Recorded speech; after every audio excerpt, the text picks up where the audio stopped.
জীবাশ্ম নির্ভর জ্বালানি মহাপরিকল্পনা সংশোধন চেয়েছে ইউথনেট গ্লোবালের তরুণ জলবায়ু কর্মীরা।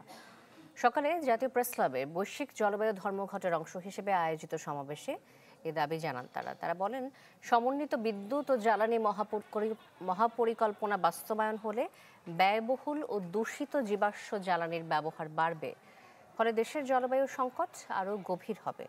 দাবি জানান, টেকসই ও বাসযোগ্য বাংলাদেশ গড়ার লক্ষ্যে নবায়নযোগ্য শক্তির উৎসগুলোকে অগ্রাধিকার দেয়ার। সমাবেশ শেষে সংক্ষিপ্ত র্যালি করে ইউথনেট গ্লোবাল।